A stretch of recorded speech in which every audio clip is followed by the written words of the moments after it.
Hello, listeners. Welcome to another episode of Geopolitical Cousins. It is hard for the cousins when President Trump does these military operations early on a Saturday. I had kids to myself for much of the weekend. Marco was traveling and got on the podcast even though he was feeling really awfully ill.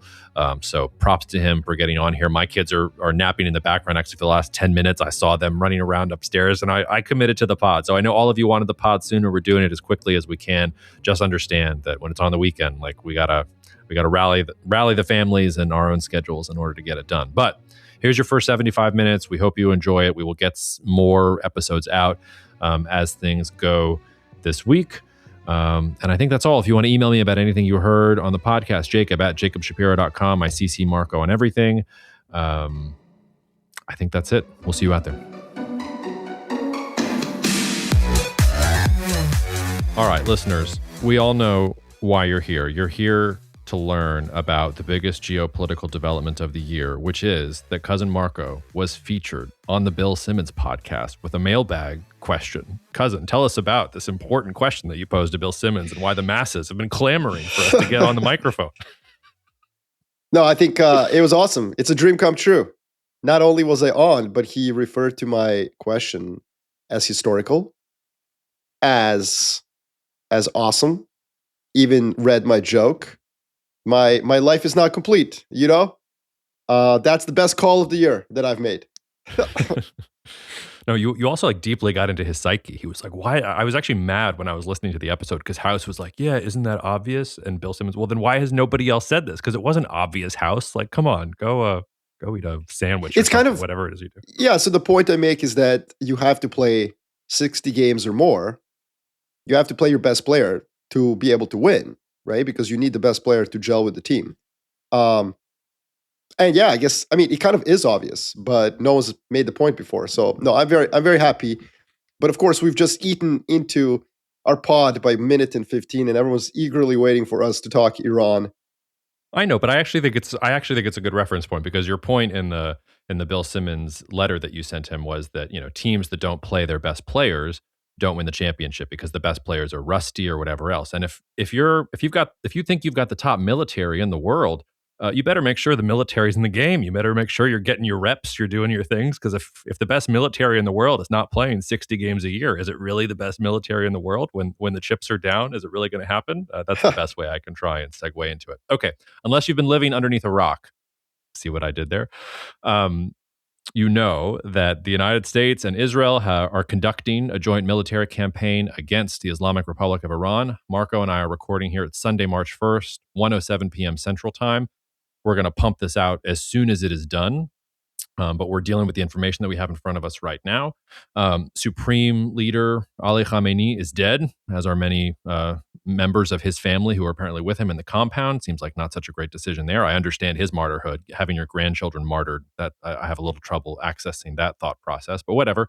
A lot of senior leadership in Iran has also been wiped out, but Iran is continuing to fire missiles, continuing to fire rockets. It looks like there's a succession plan in place. Things look relatively resilient to me. Before I turn it over to you, cousin, because if I was on top of the Venezuela thing, I would say you were on top of the Iran thing. I've been bored of this topic for quite some time. I just want to say people often ask me, I will land this segue. Just give me a second, listeners. People often ask me if I'm a huge Curb Your Enthusiasm fan.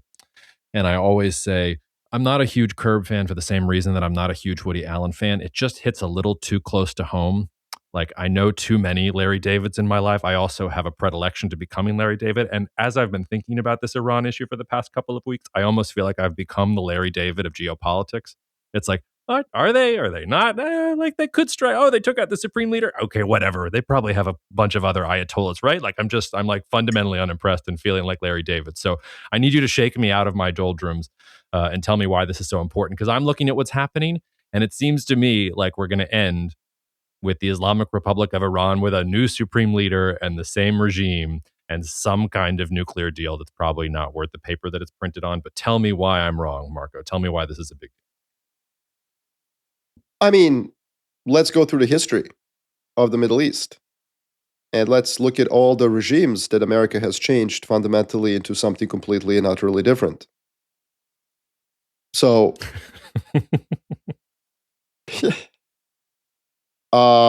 Iraq.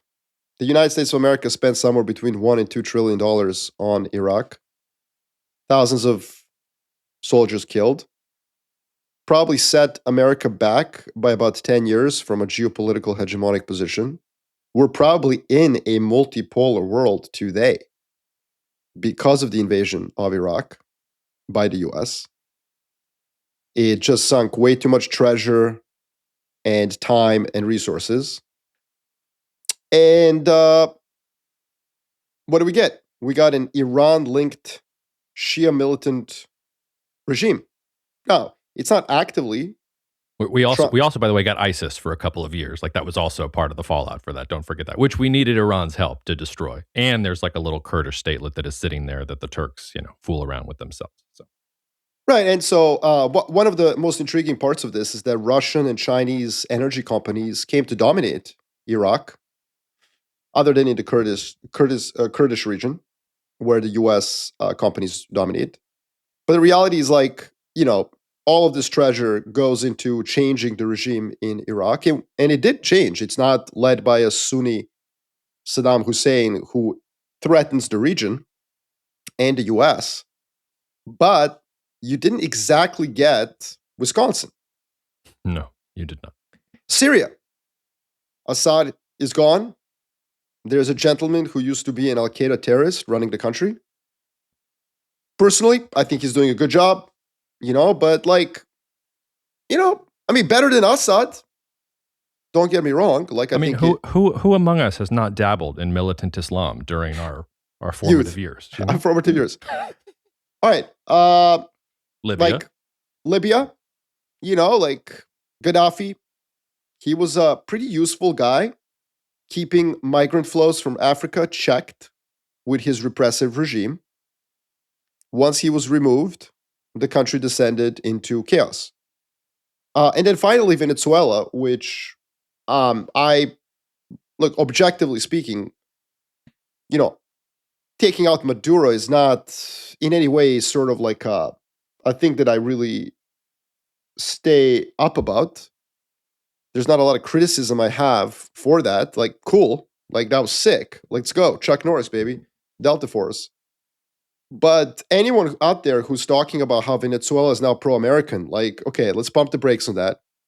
Delcy Rodriguez was the vice president of Maduro. Like, obviously, she's operating under the assumption that she's next if she, fucks around.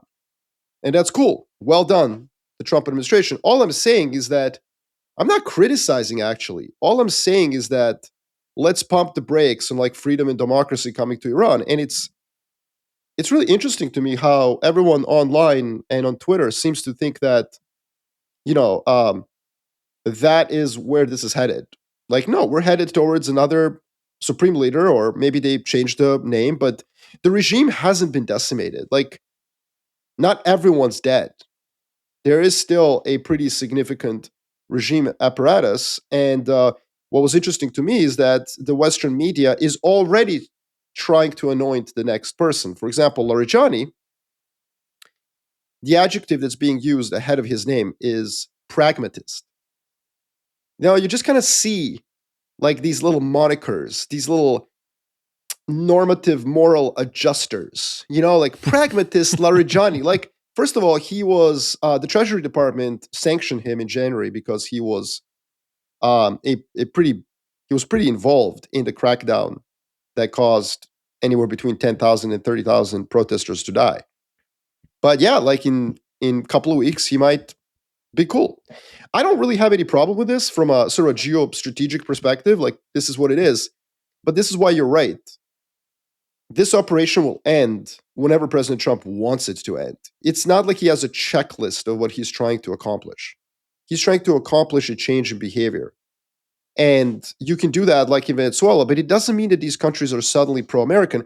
And it certainly doesn't mean that they will never like trade with China or, like take a side on an issue that's not pro-American. By the way, we forgot Afghanistan too. I mean, President Trump negotiated the withdrawal from Afghanistan, and like Taliban is in charge. And, they are still the Taliban. Yes, and at war with Pakistan, by the way. It's like the United States and Israel didn't want the world to realize that Afghanistan and We don't have Pakistan were at time. war with each other. We don't I have know we time to don't. discuss that. Yeah, I mean, there's a lot to unpack, and I want to try and help listeners get to the center of gravity. And I'm going to go. Well, I'm going to identify one center of gravity that I want to throw at you, and then I want to say one thing about sort of where we are here on Sunday, March 1st, because it doesn't seem to me that the U.S. has been particularly successful. I also want to say, by the way, I love your framing: a change of behavior, not a change of regime. Like Trump can say whatever he wants about it. A day of freedom is upon us for the Iranian people. What he really wants is what's happening in Venezuela, which is a change of behavior. Like say nicer things about the United States. Let us have access to your oil. I don't know if you saw this amazing article in the New York Times this past week of somebody who went to Caracas and is like, they're opening up new nightclubs and they're selling porterhouse steaks for $160. And in my head, I'm like, I thought this was a country with hyperinflation and couldn't afford anything. And there's steaks available for $160. I'm so confused. Anyway, I digress. But the decapitation strike was too easy. Like Ali Khamenei was just chilling in his compound. Like he was obviously ready for this. And the reporting that he picked 4 potential successors and that he asked every single senior person in the Iranian government and the IRGC to pick 4 successors that they weren't going to share around publicly so that when the decapitation strike came, there would be a chain of command. That tells me that there actually is significant resilience inside the regime. And if you really want to change behavior or regime in a meaningful way, you have to knock enough of these people out such that the Iranian regime feels under threat. I look at least now on March 1st, and maybe the tempo is going to increase, and maybe Israel and the United States have some things up their sleeve. But we expended a significant amount of ordnance. There's already reports about how the United States is running out of ammunition, or is going to have to relocate stockpiles from the Asia Pacific. Do they have the missile defense interceptors that they need? Does Israel have the interceptors that they need? Whereas Iran's pace has been kind of ragged and slow, but continuous, and they're just staying in the game. It's like they're resisting the knockout blow. They're just going to keep jabbing and jabbing and jabbing, because the longer this goes on, the more I think it helps them out. And then the pressure comes on President Trump that he has to wrap it up, to your point, and put a little bow on the reality TV episode and everything else. The thing I wanted to throw at you in terms of center of gravity, to me, the most surprising thing in some sense of the last 48 hours was this reporting that the Saudis were for this and that they were pushing the United States and Israel to do this. And that threw me for a loop, because I was still thinking in my head about Saudi-Iran normalization from 2023, and that the Saudis wanted stability. They didn't want U.S.-Israeli intervention against Iran because they were worried about the instability. I mean, I don't know how to evaluate just how true that reporting is, but that reporting is out there that the Saudis were banging on the table for this. And that makes some sense in terms of President Trump's urgency here. But if the entire Gulf is like here for this, and maybe that also then explains why Iran is attacking Gulf state countries, because unless you know that they were pushing for it, like I saw Fareed Zakaria being like, this was stupid. I can't believe they went after Gulf states. Yeah, it is really stupid. So they must have had some reason for doing this. Like, I don't think stupidity is like a very good explanation for explaining Iran. I mean, maybe it is. I don't know. But it seems like overly stupid. Anyway, I rambled a bit. Take it whatever direction you want. I don't know if Saudi Arabia was in favor of it. I saw that report as well. I think that Iran is the difference between today and 2025 is that the regime is backed up against the wall. And it does have to illustrate to the region and the world that there's a cost to killing the person in charge of Iran. So I don't think it's stupid to attack regional hubs, transportation, and to close the Strait of Hormuz, which has been closed, both because of GPS spoofing and because of use of drones. 2 ships have been attacked. So we now have actual supply loss of crude, which we have not had since the Hamas attack on October 7th, 2020. What was it? 3? No, 2. So the reality is that I don't think that it was a mistake for them to do that. It's just that they're clearly limiting their attacks. Or maybe they're not. Maybe they don't have the capability. Either way, so either way, I think that there's still an element of Iranian regime not knowing whether they should turn the dial all the way to 10. Last year, they kept the dial at like 3. They attacked US bases, which is expected. They attacked Israel, which is expected. Nobody really cared about those 2. I mean, like globally, like it didn't move markets, it didn't really make any difference. But now they're actually attacking like everything. The largest airport hub in the world is Dubai. All the planes are grounded, and crude is not transiting through the Strait of Hormuz. So they have actually done something that they've really not ever attempted since the 1980s, and even then they just. But it does feel like the dial is only at like a 7 or an 8, and If that, if it feels lower than that to me. I mean, they haven't. You talk about the Strait of Hormuz, like yes, data looks like it's I mean, not 100% shut down, but significantly shut down.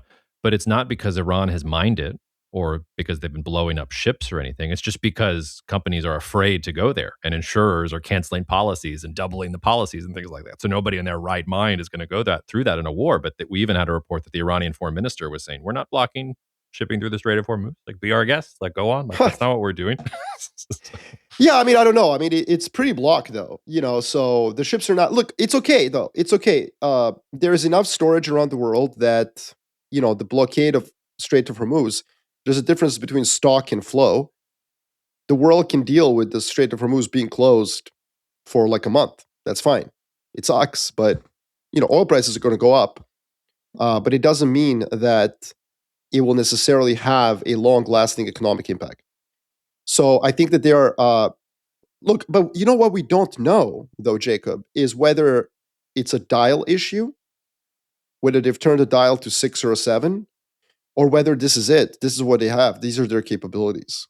And so one of the reasons that maybe you are right, or the reporting is right, that Saudi Arabia did approve or nudge Israel and the US into this. One of the reasons it may be that, look, I mean, Iran's had a lot of setbacks over the last 8 months. And at some point, it just gets to a point where you say, like, well, look, you guys kind of suck at war. None of your missiles or drones got to Israel in 2025. You lost Assad in Syria completely.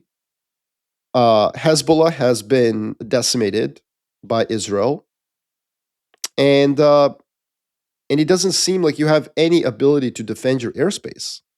So almost what caused this to happen is not President Trump's wish to, deflect from Epstein or the economy, although sure, yeah, it helps with those. What caused this is potentially the vulnerability, militarily speaking, that Iran illustrated. They've invited this attack because they don't seem to have any ability to effectuate sovereignty over their own airspace. Like Israeli fighter jets now, for 2 years in a row, are effectively just taking a stroll through Iranian airspace with absolutely nothing to stop them. Well, I haven't seen that report. What I've seen is that, and maybe they will be able to here soon. Like a lot of the initial strikes that especially the U.S. was going after was air defense inside Iran. But it seems like the U.S. and Israel are attacking from Iraq. Like they're not actually in Iranian airspace quite yet. They are trying from Iraq and from areas around Iran to knock out the local air defense, which is your same point. If you can't prevent them from getting to your border and then knocking out the air defense so that in 2 days they're flying over at will, like, what are we actually talking about? But I'm I not do want to sure. say, like, I saw that. I don't know. I mean, this is also the fog of war. Like, this is the part of reporting where you get 10 different reports about targets and what's going on, and you have to start parsing through them. So, Well, Israeli press said that no, 200 fighter jets were in the airspace of Iran and attacked the supreme leader's compound. yeah, but were they over Tehran? Yeah, I mean, look, we don't know. Or were they like 2 centimeters over the Iraqi border and like they launched the missiles from there? Like it's all. What I would say is it's kind of semantics, and the reason I say that is because, like, the leader of the country is dead, like including his granddaughter, like they clearly are extremely weak, and I mean that's a reality. Now there's an asymmetry to this, which I'm concerned about. And I'm concerned about it because, like, the Houthis in Yemen, allied with Iran, managed to close the Red Sea for 3 years with drone warfare. And they got really good at producing $2,000 drones. They got really good at producing them on site. And they got really good at shooting and scooting So they would like shoot and then just disappear. And the thing with drones is when you launch them, there's no like heat signature. So you can't actually go ahead and find them and destroy them where at the point of launch. And so, like when you launch an anti-ship cruise missile, for example, the AWACS somewhere above the region can like pinpoint it and then tell the fighter jet, like, hey, there it is, go launch a missile. So, like, you can't really do that with drones. So, I do worry that at some point, if Iran goes into unrestrained drone warfare, they have a very long and rugged coastline. And you can have these independent guerrilla teams just launching drones at global shipping. And that then turns this into a very long campaign. It becomes a campaign where America has to effectively conduct punitive airstrikes to impose so much pain on the Iranian regime and people that they stop doing that because you can't actually find these little teams. Again, maybe I'm wrong.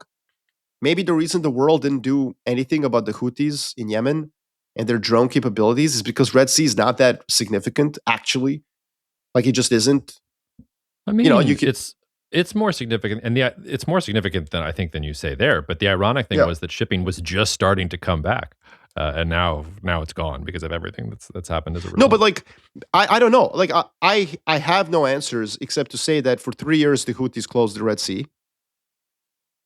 Iran is wealthier, larger, and more capable than the Houthis. Like, should they not be? And they're much more proximate to the Strait of Hormuz.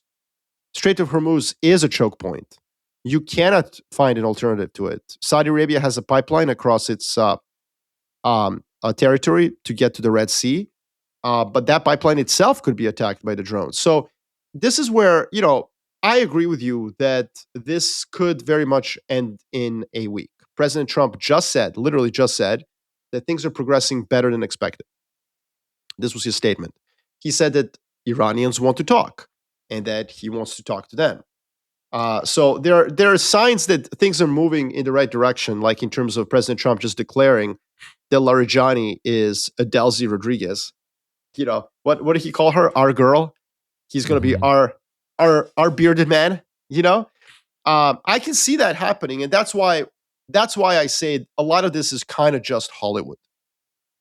Don't tell me that this is regime change. Don't tell me that President Trump really cares about the 10,000 to 30,000 dead protesters. Like we're not going to try to get Iran to turn into Wisconsin. Like that's not what's going on here. Elements of the regime who repressed the people in December and January, like they're going to be in charge, but they're going to change their behavior, particularly on nuclear program, on ballistic missiles. And so I still think it's a win-win for the US.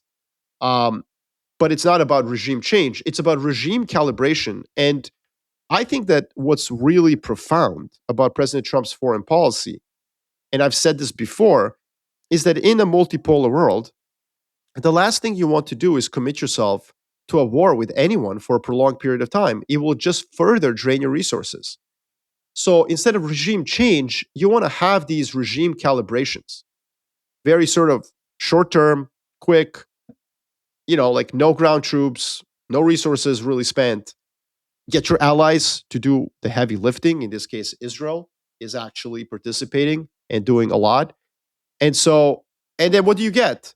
Well, you don't get a regime change and you don't care about that because the world has no room for normative or moral issues. The United States of America does not have the resources to change fundamentally the regime structure of a country of 90 million people in a rugged mountainous terrain in, the Middle East. That's just not going to happen. Yeah, I think you're right when you center in on is the dial turned for Iran where it is because of capacity, or because intentionally they think that's what's going to get them what they want, or that's the way out of this. Because I think you're right. President Trump wants to wrap this up in a week or two, and if the Iranians can take the first punch and just stay in the game long enough to get there, then they'll get a deal and they can have their Delcy, and the regime can basically continue on. But to your point, with a change in behavior. Ironically, I mean, I don't know if Ali Khamenei is really this selfless, but I mean, the dude was 86. He was really sick, Like he'd been sick for some years to the point where he was already having to delegate responsibility. He had spoken about wanting to die by martyrdom anyway. One potential interpretation is if he wanted to preserve the regime, the best thing he could do for the regime was to have a succession plan and die for the regime. Like that is the sequence of events that gives the regime the best possible chance in standing up to what the United States and Israel are doing to it. Um, and yes, I do want to hit that question that you just sent to me via chat, but I want to ask you a question. I haven't been able to answer myself first, and it started as a joke to myself because I was thinking, is every other former US president like calling up their former advisors and demanding, so I could have just killed these guys? Like I didn't have to deal with that. Like the supreme leader has been like literally since the 1980s, this guy has been a thorn in the side of every single US president. We could have just knocked him out. Like it takes President Trump to do this. Well, why has no one else done this? I'll tell you why. I want to ask. I'll tell you. I have that answer. And that answer is the topic of this great book by George Kennan called American Diplomacy, which I've brought up before. So America always had the capabilities, but it didn't have the moralistic nihilism of President Trump. Because see, this is what my contention is with everybody who is really aghast when I say it's all Hollywood.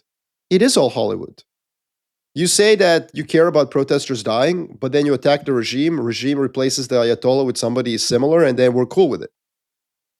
Like, President Trump is pursuing American interests in a very 19th century manner. This isn't about morality or norms. So, in the past, when American presidents had to justify military operations, they did so through the narrative of norms and morality. Saddam Hussein is a bad guy. Slobodan Milosevic is a bad guy. Al-Qaeda are, evil. And so everyone effectively becomes Hitler. And so you cannot just go replace Hitler with Goring and be cool with it. Like that's just not like when you use except apparently Donald Trump, because that is what he's doing. No, like, but I agree with you that maybe that's not what he's. Yeah, sorry, I didn't mean to jump. No, it's okay. No, you're totally right. This is so. Why is he capable of doing this and nobody else is? Yeah, I would argue that he's the right man for the right moment. And what I mean by that is that the world is not. It's not a unipolar or a bipolar world anymore. It's a multipolar world. In a multipolar world, if you consistently use absolutist moral arguments over and over again, you're going to be putting boots on the ground of every country that's your rival. And that's just not something that you can do in a multipolar world where there's, other adversaries who are extremely powerful. It would be stupid for America to get drawn into turning Iran into Wisconsin. America has to look out for its own interests. And so what I'm saying, Jacob, is that President Trump, it's not like he's a genius who figured this out. It's that America is at a point in its evolution when it comes to foreign policy where this is what Americans kind of want. Now, polls don't show that. Polls show that only a quarter of Americans support this conflict. But once it's over, I think that will change. If you and I are right and this lasts, let's say 2 weeks, and President Trump eventually kind of pulls the Venezuela here and says, Larijani, he's a good guy, like in that world, people will be like, oh, okay, cool. It was another limited operation. They did not suck our resources or, change geopolitics for the next 10 years because we're stuck in the Middle East fighting these wars. So why is he the only person who can do this? Because the world has changed. And I think in this world, it doesn't make sense to use absolutist arguments. That's just not how a multipolar world works. It goes back to that old saying, countries don't have friends or enemies, they just have interests. That's what this illustrates. I think one of the things that's so interesting about him, though, is that he's using absolutist language. Like there's nothing about his language that is not moralizing and ideological. It's freedom for the Iranian people. This regime is evil. They're threatening American interests. They want nuclear weapons, even though we just set back their nuclear program 8 months ago. So like he can say all those things. And yet his actual moves of the tactician are exactly what you're talking about. Like I think your description of his tactics is dead on.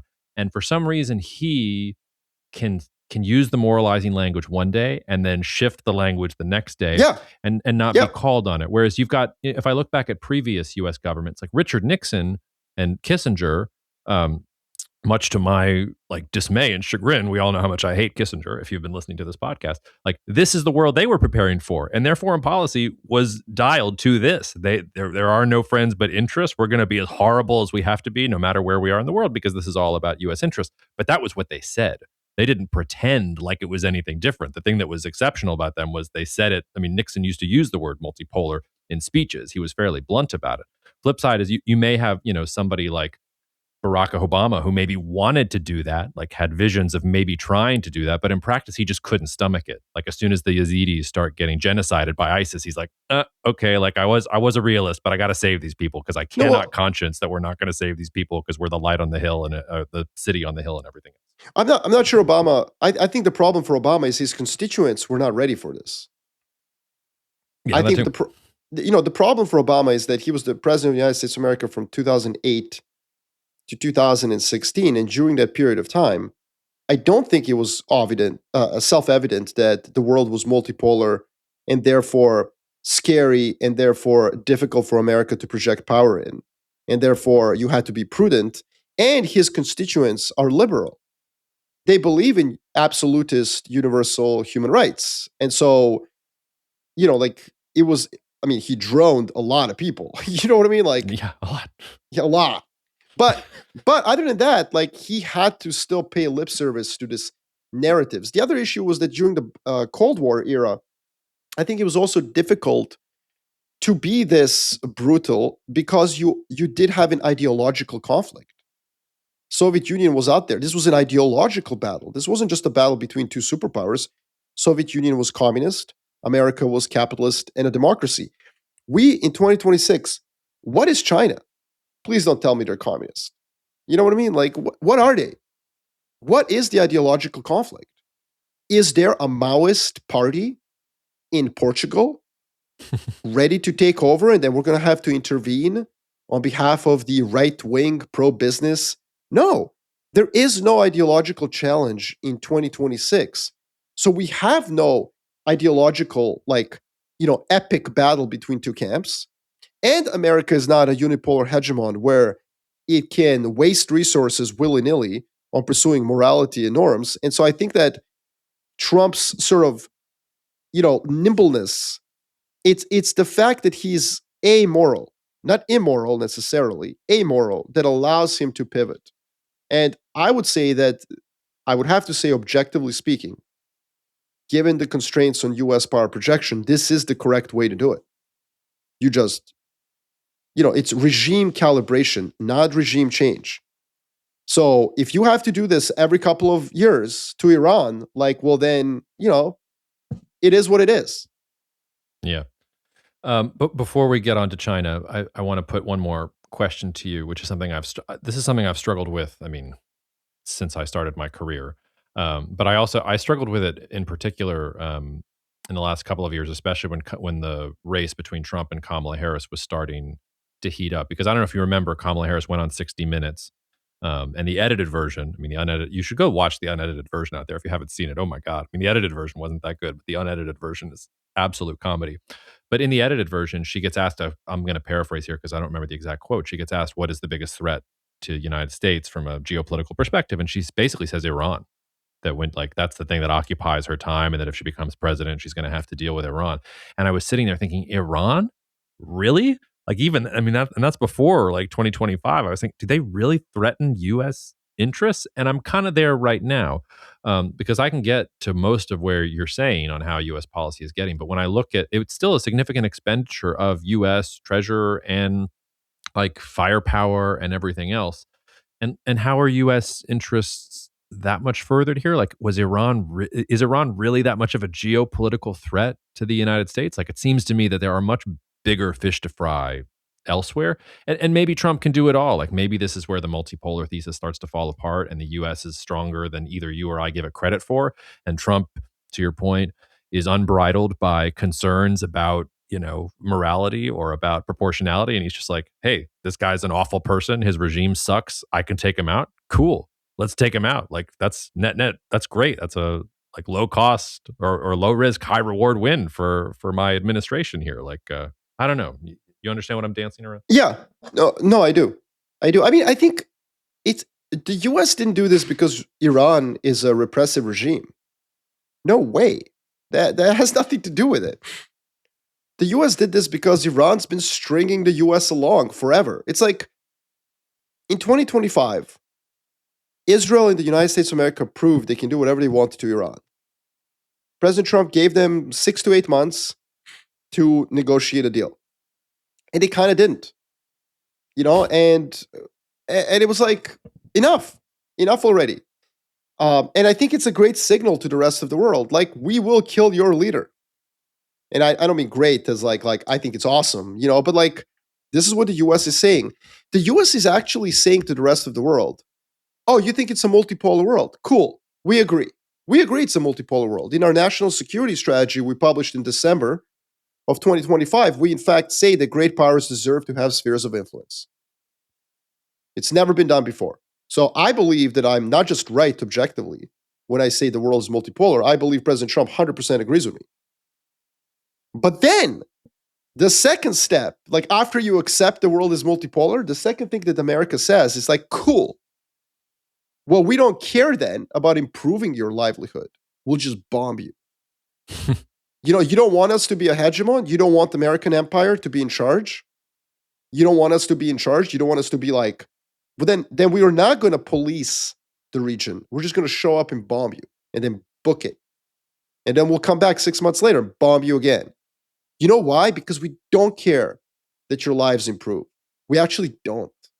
Like, we don't care that the guy who takes over from Khomeini is like, whatevs. Just, here's 3 things we want from you.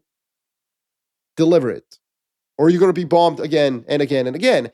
It's almost, once America threw away that cape of morality, that sheen, that like constant liberal baggage that everything had to be done from a perspective that there's absolute universal human rights norms. If you're going to intervene in Iran, you have to leave the place better than you left it. Once he like threw that cape away, it's just like, fuck it. We're just going to bomb you every 6 months, man.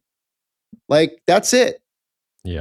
So that's if it's sort of like, if you don't want to join the rules-based international order and you're taking your sign down, okay, cool, signs down. Cool, like, signs down. Let's go. like we can do this better than you guys can. And that's what America is basically telling the world. Like, look, you guys, like this multipolarity stuff. I mean, Jacob, you and I got accused of being like CCP spies and pro-China, pro-Russia, because multipolarity was a term that Putin and Xi loved. Mm-hmm. Because it argues that America is no longer in charge. And what Joe Biden did, and I would argue it was a mistake, is he fought against that objective reality. He wasted resources on trying to illustrate to the world that no, America does stand for something and it is still a hegemon. And Trump is like, nah, fuck it. You know what? They want the multipolar world, Joe. Let me give it to them. And I'll show you what it looks like when America doesn't care about a rules-based order. It's ironic because that behavior is actually to me at least, is much more hegemonic than Joe Biden's version. Like, it's much more hegemonic to me that you're like, this guy's not negotiating.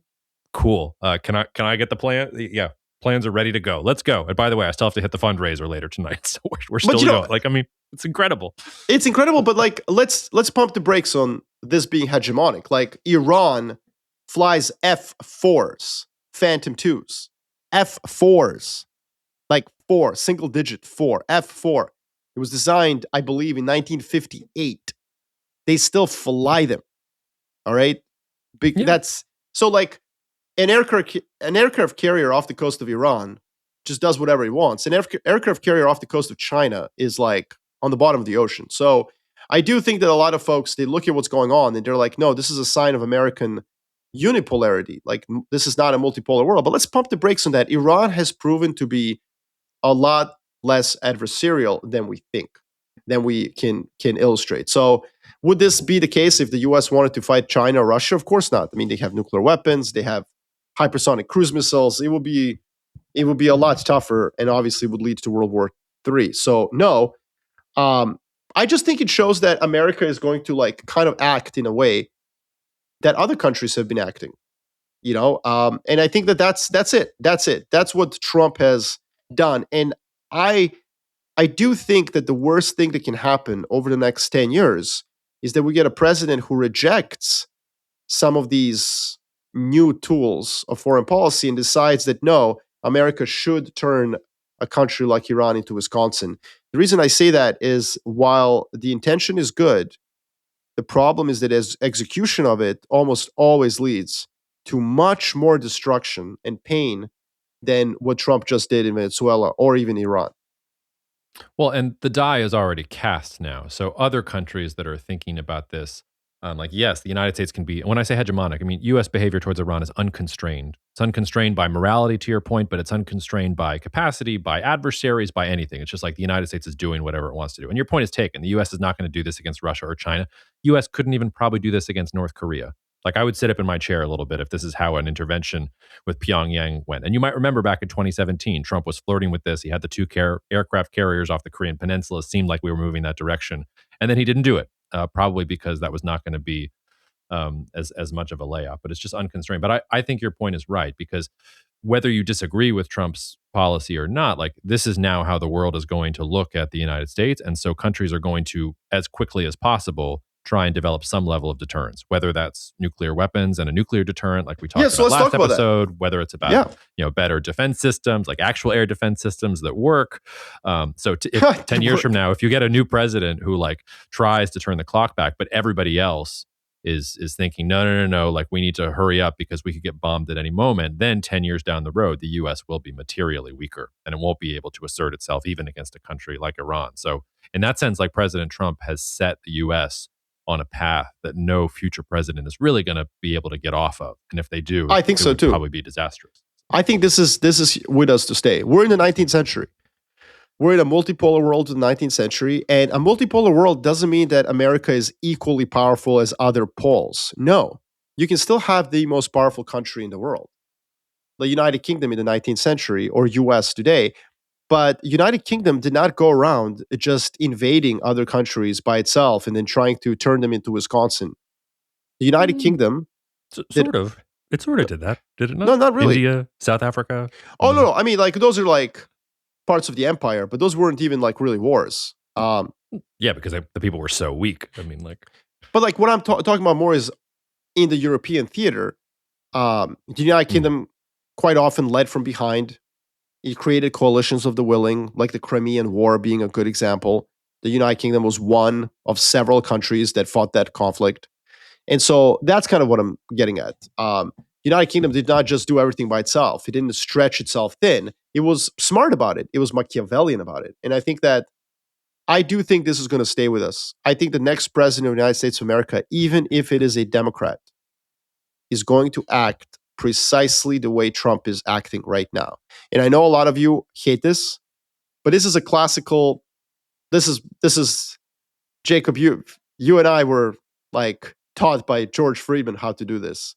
Mm-hmm. And I always loved when he would write a report ahead of the appointment of the next president of the US, and he would say like, nothing will change, and then the liberals would lose their mind and the conservatives would lose their mind. And I will say, like, if AOC becomes the president of the United States of America, like, the foreign policy is going to look a lot more like this, like what Trump is doing right now, than like what Bush W or Obama did.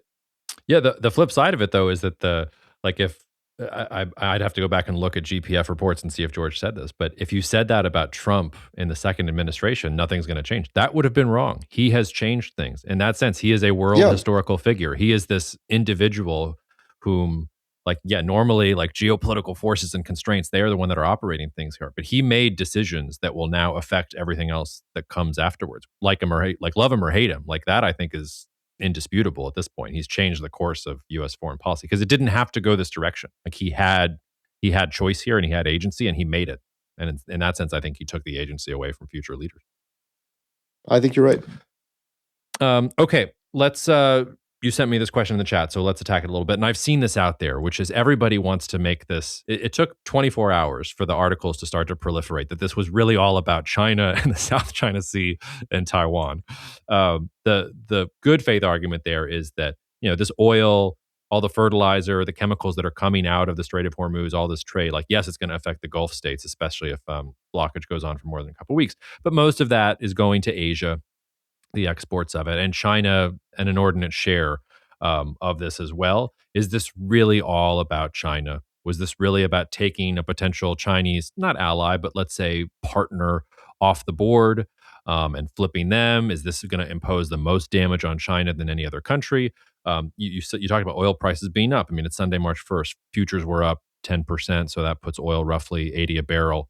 Whoop-de-doo, like that doesn't mean anything for most of the West. For China, like that's now we're like talking about something that's mildly important. I also just want to throw in here, Narendra Modi was in Israel last week, and he was having quite a bromance with Benjamin Netanyahu.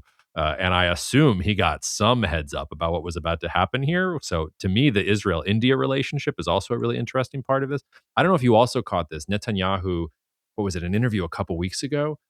He was talking about the future relationship with the United States, and he was saying that he wanted to broach the notion that U.S. Or the extent of U.S. military and defense support for Israel in terms of annual expenditures should start going down and should maybe go away in 10 years' time so that Israel should be self-sufficient.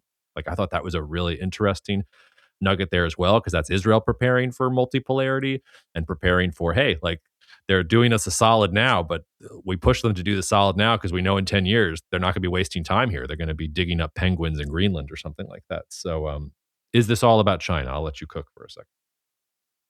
Yeah, so I think that there's like this real impetus, real desire to connect the dots. Everybody wants to connect the dots. Sometimes they don't really need to be connected. Is it all about China, Venezuela, and then Iran? China obviously sources oil from both of those. And so now there's this view that after this conflict, the US will prohibit Iran from selling oil to China. First and foremost, that's nonsense. The United States of America couldn't prohibit Iraq from selling oil to China or Russia while still occupying it. Oil is a fungible resource. So no, like, and by the way, even if the US was successful, China would just buy oil from Saudi Arabia. So I think that it's not all about China. I do think that it helps. It helps to do regime calibration to regimes that were pro-Chinese. That's fine. But anyone who thinks that Iran is pro-Chinese and that Saudi Arabia does not have also a very good relationship with China just doesn't know what the hell is going on in the world. Mm-hmm. Like, what is Saudi Arabia going to do? Someone's going to have to sell their oil to China. The world's not going to not sell oil to China. I think a much bigger issue is that this is a great demonstration of American military presence and might in the Strait of Hormuz. And I think what the US can signal with this attack is like, hey, China, just as a little reminder, we can close the Straits of Hormuz whenever we want. Forget about Iran. So if you invade Taiwan, just remember, we control this region here. We have a lot of military bases. We don't have a lot of capacity. So you will not get your oil, whether it's from Iran, Iraq, or Saudi Arabia or Kuwait. It doesn't really matter. Like, the point is, the oil will not transit if we want it to stop. But that's a different point. I just think that, no, it's not about China. I think that what the US is doing is, it's, like, I think it had an opportunity to regime calibrate Venezuela and Iran. But I do think that actually in like a month, we're going to have President Trump and Xi meet. And I do think that they're going to find a deal. If anything, I think this does help President Trump in those negotiations. I think he can like have sort of an upper hand. I think it's a signal to China that it doesn't want to challenge the US right now. I think if anything, that's what this does. It makes China believe that they should, as quickly as possible, make a deal with the US. And maybe buy American oil instead of Venezuelan and Iranian. Yeah, the only part of that I would quibble with is the as quickly as possible line. Like I think you're right. I think China's angling for a deal. And I don't think China's going to live up to the deal, but I think they want the deal. I think they understand the reality TV presidency better than any other country in the world, and they understand how to give President Trump a win and that they don't want this extended conflict. I think it's actually much more interesting to speculate about how, I mean, the country, aside from the United States that like, and Israel that is going to profit the most from this is Russia. I mean, if oil prices are significantly up for a Right. period of time, this is Russia that's going to 100%. get helped out. And the reporting out of Russia, I mean, the reporting out of Russia for years has been that it sucks, but eventually it's going to suck enough for even the Russians to have to throw down the czar. But I mean, things have been really bad there. They've been keeping the economy together with Scotch tape and interesting interest rate moves and everything else. And if you get a meaningful increase in the price of oil, even if it's for a month, I mean, that helps Russia at a particularly crucial point in 100%. the war with Ukraine with the negotiation. Oh yeah, 100%. And I think that they that's where this kind of like everything is connected breaks down, because yeah, this does potentially extend Russian willingness to fight the war in Ukraine. I mean, look, at the end of the day, when it comes to oil, someone's going to sell oil to China. So don't over index to the fact that China was buying from Iran or Venezuela. Like if China has to spend a little bit more on oil, like the Chinese economy is not going to collapse because of that. Chinese economy has problems already, but it's got plenty of oil in storage. It has pipelines into Russia. It's going to buy oil from Saudi Arabia. Like, the world will go on for China if it can no longer get it from Venezuela and Iran. So I am confused by how much everybody thinks this is about China. I do think, however, that President Trump is going to see all this nonsense online and he's going to be like, yeah, this was all about China. The dots are connected. And it's like, no, bro, like we know why you did this. In Venezuela, you don't want to have a country that's openly hostile to the US in Latin America. Like that's fair. And in Iran, it's a country that the attacks of 2025 proved was vulnerable. He tried to make a deal with them. He gave them a number of issues, a number of like points, and they didn't want to give up the ballistic missiles. The reporting is very interesting, by the way, on that. The reporting suggests that they were willing to give up everything on the nuclear program. Everything. Yeah. They were willing Just to like do just like Maduro was willing to give up everything, right. And then they did not want to give up their ballistic missile technology.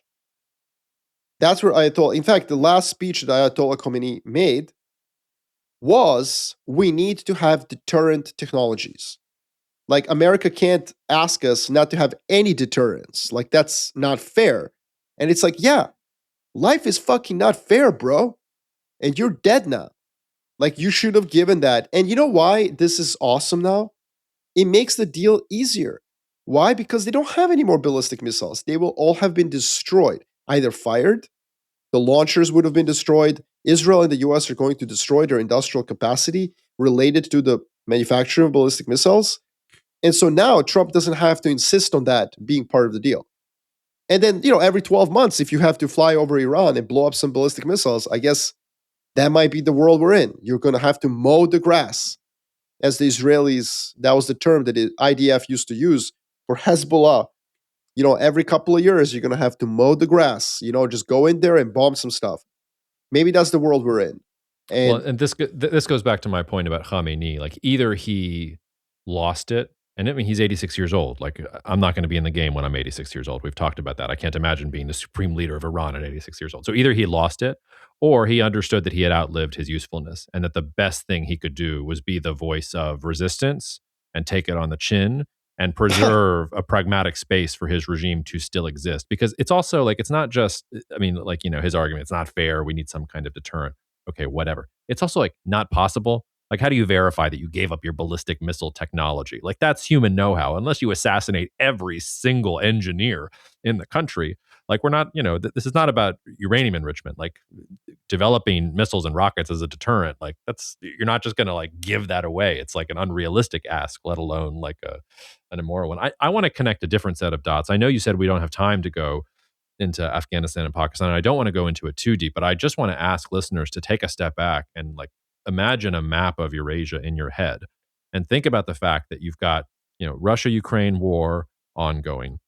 You've got this Syrian Al Qaeda dude backed by Turkey going after Kurdish autonomy in the Levant. You've got a Sudanese civil war with the Emiratis on one side and the Saudis on the other side. You've got Ethiopia gearing up for another round of war, maybe to conquer Eritrea, and a whole bunch of geopolitical machinations happening now. That's the biggest geopolitical thing we are not talking about enough right now. It's pretty disturbing how much is getting built up around there. Now you've got, adding to this, Israel and the United States bombing Iran. Zoom out from, and then a little bit further over, you've got now Pakistan and Afghanistan at war. And you might remember a couple weeks ago, we started off a podcast, and I told you, did you see those weird attacks in Balochistan, like on the border with Iran? Like I still Right. can't figure out exactly what was going on there. That's a huge chain of people and resources and trade routes and everything else where you've basically got active conflicts, and none of them are interacting with each other. It's not World War III. Every one of them has their own self-defined logic.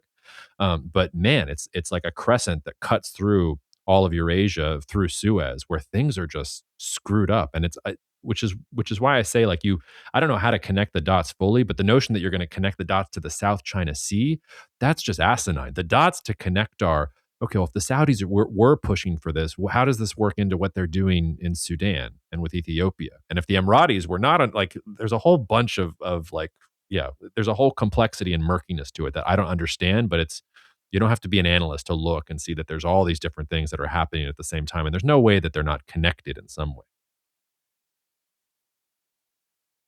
Yeah, no, I totally agree. And I think that Iran now, the big fear, this is the pessimistic scenario here, is what Kamran was talking about, our dear friend Kamran as well, which is that what President Trump thinks he is doing this for a couple of days. He thinks this is limited. He thinks that Iran finds a new leader. Boom, that's Delcy Rodriguez, and everything is fine. But what if Iran tips over into a civil war, right? What if this actually tips Iran into complete instability? I guess it's not a big deal, other than the fact that millions of people will die, and that sucks. Um, and will sort of be his fault. But you know, like, would it really hurt American interests if that's the case? And the answer is yeah, potentially, because potentially you could have the emergence of some, a pragmatic Iranian faction, a Baluchi Iranian faction, and then a Islamist, ideological faction that acts like the Houthis do by bombing by using drones to interdict oil shipping. So, do you really want to have an unstable Iran astride the most important choke point in global trade? And I think the answer is no. So, hopefully, somebody is explaining that to the White House as well. Like, look, let's quickly get to regime calibration, because regime change will not necessarily turn this place into Wisconsin. And that's why we started this podcast, and I kind of went through the history. Like, let's think of all the things that America has done in the region. When has it led to a more superior, calmer, better place? Like, I mean, Syria, the jury's still out. Like, I got hopes for what's going on there, but like, Libya is a mess. Iraq is meh, pretty messy. Um, Afghanistan is run by the Taliban. We're back where we started. So that would be a problem. Yeah, I think I think that Kamran's framing is important to engage with. And we had a couple listeners who just didn't seem to get that when I was talking to Kamran, I was being a foil for his argument, because I think his argument is provocative and it needs to be probed. But whatever. But I mean, Kamran has been talking about this for weeks now, which is talking about the IRGC versus the Artesh, the Artesh being the Iranian regular forces, and that the Artesh is going to start asserting itself, and that this is probably the version of Delcy Rodriguez. And also in Kamran's framing, which might be right. I find myself disagreeing with it more than agreeing. But his framing leads to that civil war scenario because you do have these two armed forces that are against each other. You have the Artesh, which has not participated in the IRGC's absorption of the Iranian economy, and they want to get theirs, and they can assert themselves, versus the IRGC. I have struggled coming around to that because it doesn't seem to me like that's what's happening. I think maybe there was a moment in early January where you could have done that, where the regime was not ready for this. But I think the regime has spent the last 2 months since those protests in January getting ready for this. And I don't see any Artesh IRGC tension here. Like, I don't see civil war as a meaningful outcome. It seems to me it's either going to be you're going to find some kind of version of Delcy Rodriguez, or you're going to get a revolution. And like revolution will be incredibly messy in the short term, but in the long term, like that's the return to, the secular Iran that is going to participate with the West and is going to be an ally of the West in general. That is very clearly what Israel wants. Like Netanyahu, I don't know if you saw his speech or his statement about this. He was like, yes, I was asked last year whether the goal was regime change. And I said, if it's a byproduct, fine, but it's not the goal. This time, the goal is regime change. And I believe what you say about Trump not giving a shit about regime change in Iran. The Israelis want regime change. Like they really think that you might be able to flip Iran into some kind of secular democratic paradise once again. And by the way, I think that will happen at some point. I just don't think it's going to happen today. And part of the reason, if you hear a tone of criticality in my voice towards the Trump administration, I just think they had a shot in January to do that. Like instead of like pushing for that high risk, high reward solution, they're doing the Delcy Rodriguez thing here now. Interesting. So you think if they had attacked while the protests were going on, there would have been a different outcome? I think it would have been. Yeah. I'm trying to ascribe a percentage to it in my head. I think you could have really talked about an Iranian revolution. If when President Trump did that tweet that help is coming, help is on the way, if you had seen the United States carpet bombing IRGC facilities the next day, yeah, I think we're in a fundamentally different Iran. Whereas here today and over the next 2 weeks, I don't think we're going to be in a fundamentally different Iran. I think you're right. Iran is weak. It invited this. It's licking its wounds, everything else. And maybe Israel and the United States, like I said, like it's March 1st. A lot can happen in the next couple of days. Maybe they're going to knock out all the air defense, and then the dial's going to go from 3 right now all the way to 10. And it's going to be nonstop parking lot creation throughout the entire country, and it's going to be a different story. But if this is as far as they're going to push it, like the regime is resilient. The messaging is resilient. The leadership is out there talking. They're open for negotiations. Like I don't see any signal that this regime is at war with itself, is flagging. It seems to me like they have a plan and they're trying to stick with it. I've always been very skeptical of uprisings in Iran. But at the same time, these things they're not linear. They're kind of like forest fires. They just kind of like happen. So it's difficult to forecast social movements and revolutions. Very difficult. You can just say like, look, this place is ripe for a social revolution, and then it takes like years for it to happen. But one of the reasons that I have a problem thinking that it's going to happen is Iranians, I'm sure, are not happy with their leadership. Obviously, like it's vile, it's terrible. But I'm pretty sure that like most Iranians hate Israel. Like that's not like fake, You think most Iranians hate Israel? 100%, 100%. I do. Yeah, it's a rival in the region. Like Israel just like killed 70,000 Palestinians or whatever the number is.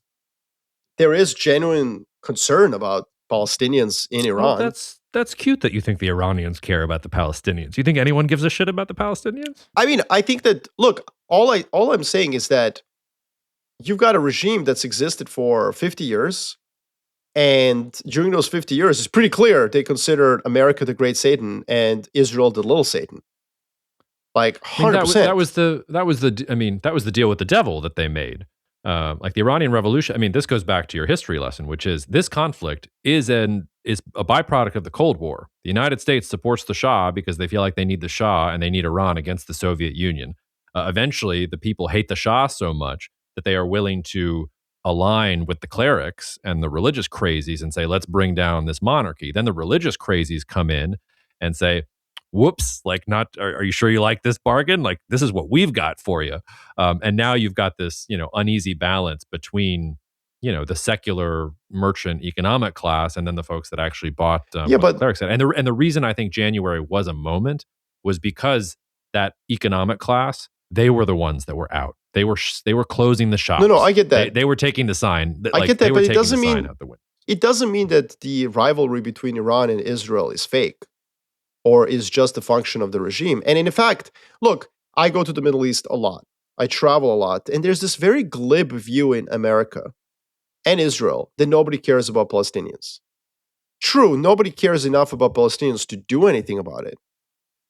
But this idea that once Iran is resolved, Abraham Accords are back on, that everyone is just nipping at their heels to get a deal with Israel. Like, why? What's Israel going to give you? Why would you make a deal with Israel? For what purpose? You can have a good cybersecurity like solutions. What does Israel provide, honestly, to anyone on the planet? It's a country of 10 million people with Hamas and cybersecurity software. Like, cool. Nobody in the Middle East has to improve their relationship with Israel. They don't have to. And the history of the region is one where Israel kind of, did some things that expanded its territory at at the loss of the Arab population's control of their territory. Like, that's a fact. Nobody likes that.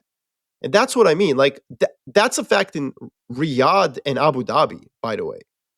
As much, and of course it is then the fact in Tehran too. So the reason I bring this up is that I do think it would have maybe been easier to engender actual regime change if Israel was not involved in the attacks.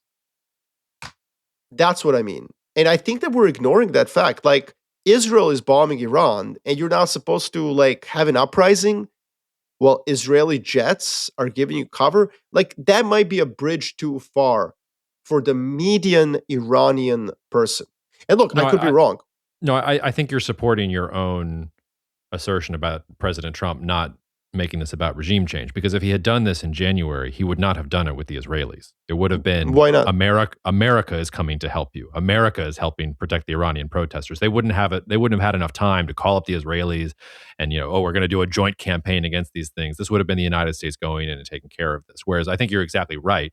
I think the U.S. joining with Israel to accomplish this does take regime change off the table. Even if I would disagree with you, I think that some of it is manufactured by the regime.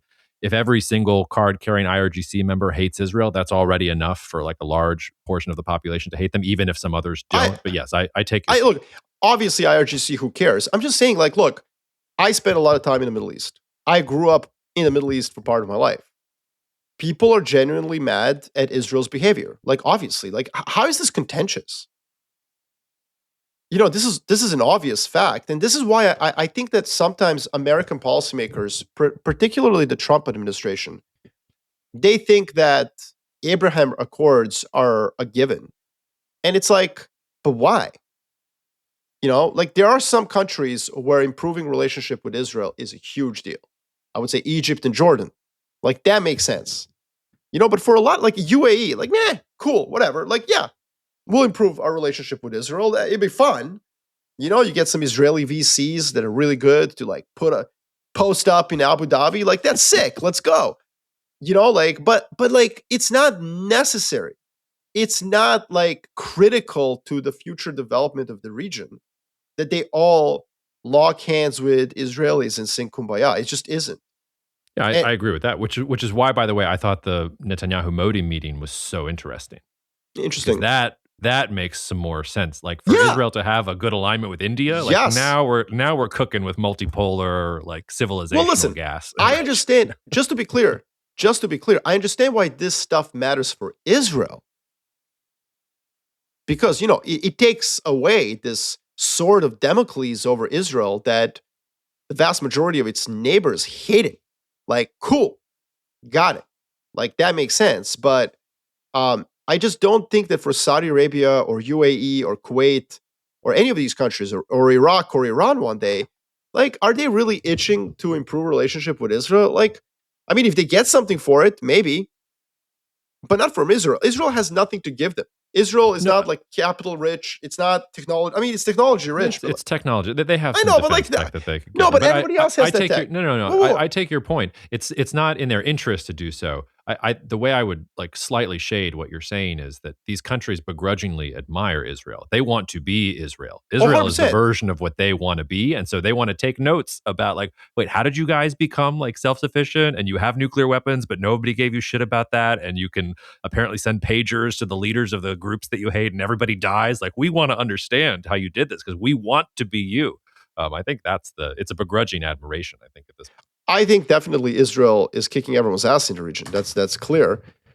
The issue is, again, I don't know if I think that we in the West, this is just an understated. Like when you talk to people in the region, whether they're policymakers, whether they're just like rich family offices, whether they're just like the people in the street, nobody's sitting there being like, yeah, I don't really care about Palestinians. Like it's cool, like whatevs, like, but like I just got to pretend like I do. No, like that's not how it works. And so that's why I do think that when you think about this operation in particular, when Israel was involved, I was a little surprised, because Israel could have been like if Israel has better intelligence in Iran than the U.S., which seems to be the case, they could have just shared that.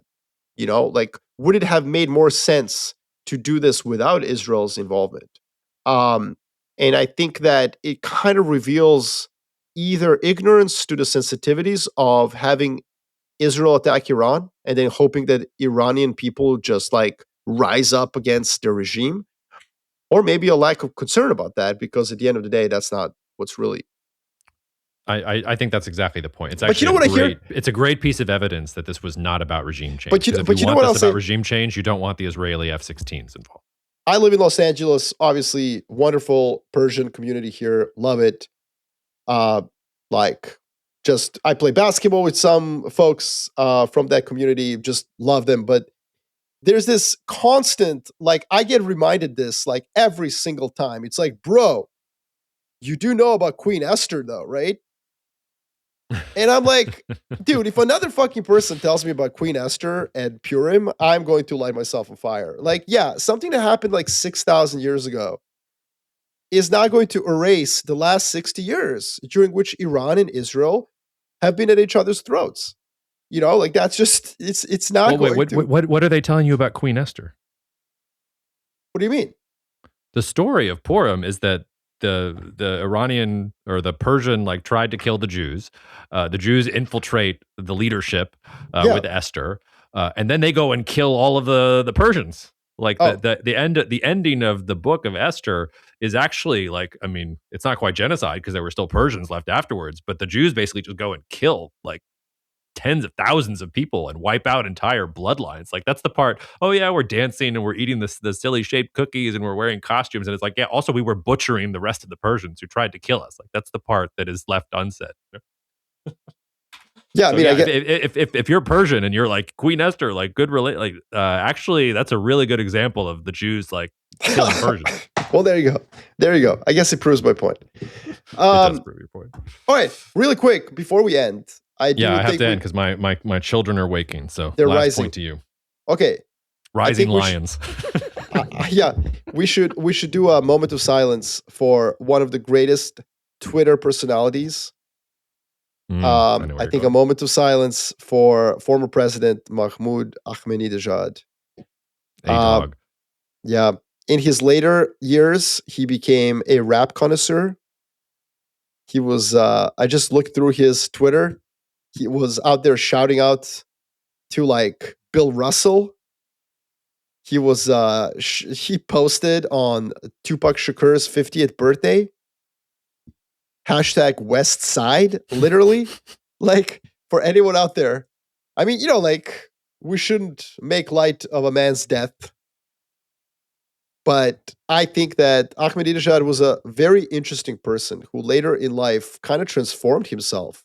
I mean, he was out there criticizing Vladimir Putin. He was criticizing Russia's war with Ukraine.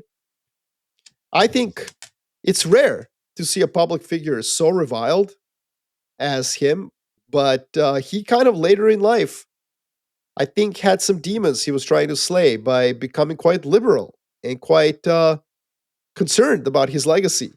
Well, and he was an interesting guy for a lot of reasons. But if you want to locate the period in modern Iranian history where the IRGC goes from protecting the revolution to become absorbing the economy, it's under Ahmadinejad.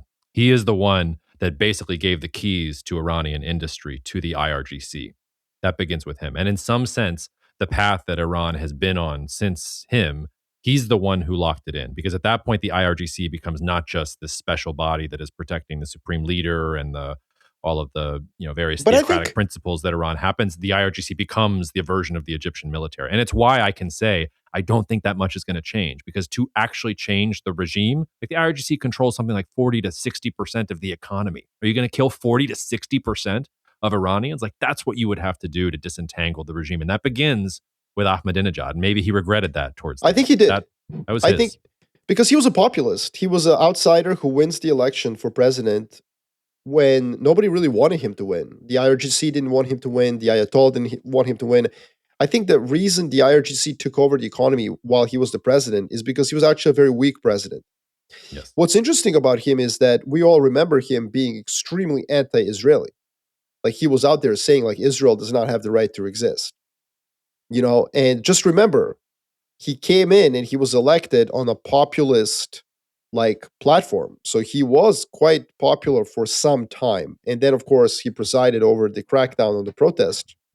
And so that has greatly sullied his legacy. The fact that he was so adamant that Israel didn't have the right to exist, first and foremost, that was his biggest problem. And then of course that he participated in that crackdown. I mean, although it did seem like he was distant to it, like he wasn't really in charge of the security services at the time as well. No, I think that's true, but he was the skeleton key that unlocked it with the power that was there. And so the Israelis did not forget. The Israelis have been keeping receipts. So Yep. okay. He's dead. All right. I think we did it. All right, I'm sure we'll get back on this week, but listeners, we hope you enjoyed it, and we will talk to you soon.